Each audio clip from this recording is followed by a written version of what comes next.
நிலையில் திமுக தொண்டர்களை உற்சாகப்படுத்தும் விதமாக தற்போது துணை முதலமைச்சராக நாளை பதவியேற்க இருப்பதாக உதயநிதி ஸ்டாலின் என அதிகாரப்பூர்வமாக அறிவிப்பு வந்திருக்கிறது. உங்களின் விரிவான விளக்கங்களை எதிர்பார்த்து காத்துக் கொண்டிருக்கிறோம். சிவா. மோகன்ராஜ், நீங்கள் தெரிவித்தது போலதான் அனைவரும் மிகவும் ஒரு ஆர்வமுடன் எதிர்பார்த்திருந்த ஒரு அறிவிப்பு. திமுக தரப்பிலிருந்து மிகவும் ஒரு ஆர்வமுடன் எதிர்பார்த்து கொண்டிருந்த ஒரு அறிவிப்பு. இந்த அறிவிப்பு தற்போது வெளியாகி இருக்கிறது.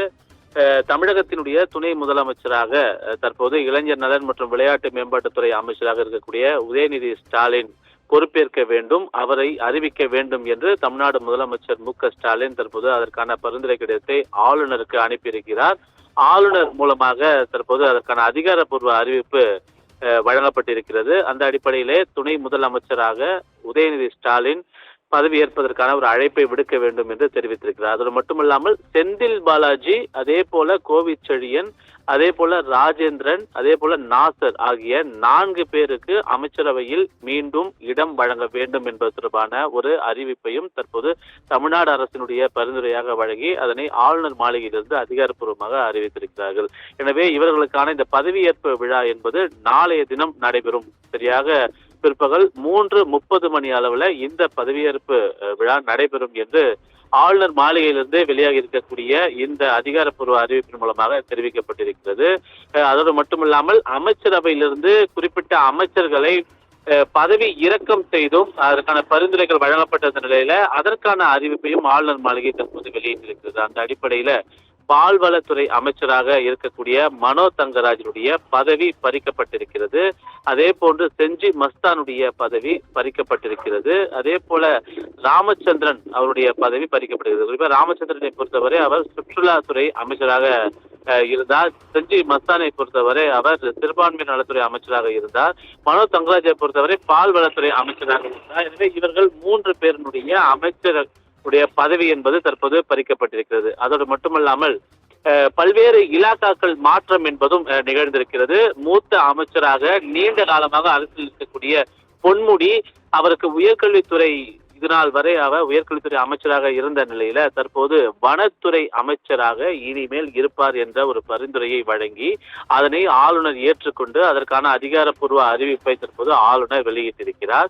அதே போன்று அமைச்சர் மெய்யநாதன், அவரை பொறுத்தவரை சுற்றுச்சூழல் மற்றும் காலநிலை மாற்றங்கள் துறை அமைச்சராக இதுநாள் வரை மெய்யநாதன் இருந்திருக்கிறார். அவருக்கு தற்போது பிற்படுத்தப்பட்டோர் நலத்துறையை ஒதுக்கி அதற்கான ஒரு அறிவிப்பை தமிழக அரசு வழங்கிய பரிந்துரைக்கு அப்படியே ஏற்று அதற்கான அறிவிப்பை ஆளுநர் மாளிகை தற்போது வழங்கியிருக்கிறது. எனவே அவரை பொறுத்தவரை பிற்படுத்தப்பட்டோர் நலன், அதே போல மிகவும் பிற்படுத்தப்பட்டோர் நலன் ஆகிய இந்த துறைகள் எல்லாம் அவரிடம் இருக்கும் என்றும் தெரிவிக்கப்பட்டிருக்கின்றது. அதே போன்று கயல்விழி செல்வராஜ், ஆதி திராவிட நலத்துறை அமைச்சராக இருக்கக்கூடிய கயல்விழி செல்வராஜுக்கு மனிதவள மேலாண்மை துறை தற்போது ஒதுக்கப்பட்டிருக்கிறது.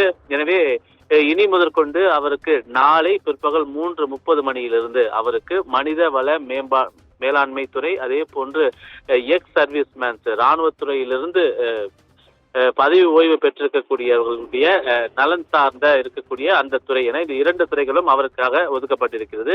அதே போன்று வனத்துறை அமைச்சராக இருக்கக்கூடிய மதிவேந்தனுக்கு ஆதி திராவிட நலத்துறை அமைச்சகம் ஒதுக்கப்பட்டிருக்கிறது. ராஜகண்ணப்பன், பிற்படுத்தப்பட்டோர் நலத்துறை அமைச்சராக இதனால் வரை இருந்து வந்த ராஜகண்ணப்பன் தற்போது பால்வளம் மற்றும் காதி கிராமத்துறையினுடைய அமைச்சராக விளங்குவார் என்று தற்போது ஆளுநர் மாளிகையிலிருந்து வெளியாகி இருக்கக்கூடிய இந்த அதிகாரப்பூர்வ அறிவிப்பின் மூலமாக நம்மால் புரிந்து கொள்ள முடிகிறது. அதே போன்று மூத்த அமைச்சராக குறிப்பாக நிதித்துறை மற்றும் மனிதவள மேலாண்மை துறையை கவனித்து வரக்கூடிய அமைச்சர் தங்கம் தென்னரசுவுக்கு தற்போது அவரிடம் இருந்த நிதித்துறை அப்படியே கொடுக்கப்பட்டு சுற்றுச்சூழல் மற்றும் காலநிலை மாற்றங்கள் துறை கூடுதலாக அவருக்கு வழங்கப்பட்டிருக்கிறது. எனவே அந்த அடிப்படையில ஏற்கனவே தங்கம் தென்னரசுவிடம் செந்தில் பாலாஜி அமைச்சர் பதவி பறிக்கப்பட்ட போது அவரிடம் இருந்த மின்சாரத்துறையை தங்கம் தென்னரசுவுக்கும், அதே போன்று மதுவிலக்கு ஆயத்தீர்வுத்துறையை முத்துசாமியிடமும் கூடுதலாக வழங்கி தமிழ்நாடு அரசு ஒரு பரிந்துரை வழங்கியிருந்தது. அந்த பரிந்துரையை ஆளுநர் அப்படியே ஏற்றுக்கொண்டிருந்தார். தற்போது இந்த அறிவிப்பின் மூலமாக அவரிடம் இருந்த அந்த மின்சாரத்துறை என்பது தற்போது பறிக்கப்பட்டிருக்கிறது.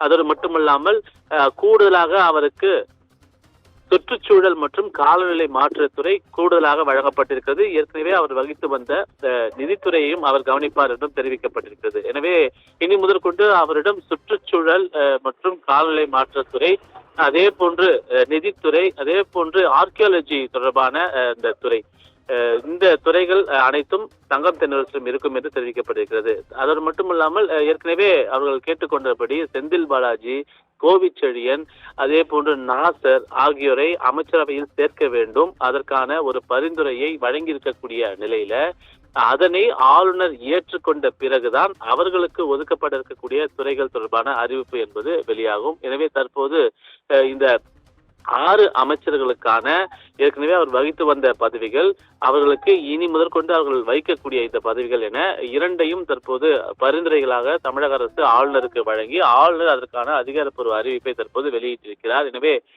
நாளை பிற்பகல் 3:30 மணியிலிருந்து துணை முதலமைச்சராக உதயநிதி ஸ்டாலின் விளங்குவார். அதே போன்று அமைச்சரவையில் புதியதாக 3 பேருக்கு, குறிப்பாக 4 பேருக்கு அமைச்சரவையில இடம் வழங்கப்படும் என்ற ஒரு அறிவிப்பு வெளியிடப்பட்டிருக்கிறது. குறிப்பாக செந்தில் பாலாஜி, கோவிச்செழியன், ராஜேந்திரன், நாசர் ஏற்கனவே பால்வளத்துறை அமைச்சராக இருந்து அவர் அமைச்சராக இருக்கும்போது பல்வேறு நடவடிக்கைகளில் ஈடுபட்டார் என்பதனை அதனுடைய அதிருப்தியின் காரணமாகவே தமிழக அரசு அவருடைய பதவியை பறித்திருந்தது. தற்போது அவருக்கு மீண்டும் பதவி வழங்கப்பட்டிருக்கிறது. சிறுபான்மையினர் நலத்துறையில் இருந்து சிறுபான்மையினருடைய அந்த குறிப்பிட்ட ஒரு சிறுபான்மையினருடைய நலனிலிருந்து ஒரு அமைச்சரை செஞ்சி மஸ்தானை தூக்கிய பிறகு அந்த சிறுபான்மையினரில் ஒருவரை அமைச்சராக வேண்டும் என்பதற்காக தற்போது நாசருக்கு அந்த அமைச்சரவையில் மீண்டும் இடம் வழங்குவதற்கான இந்த அறிவிப்பு தற்போது வழங்கியிருக்கிறது. இந்த அறிவிப்பு எல்லாம் பரிந்துரைகளாக ஆளுநருக்கு வழங்கப்பட்டிருக்கின்றன. ஆளுநர் இதனை ஏற்றுக்கொண்டு அவர்களுக்கு பதவி பிரமாணம் செய்து வைத்த பிறகுதான் அவர்களுக்கு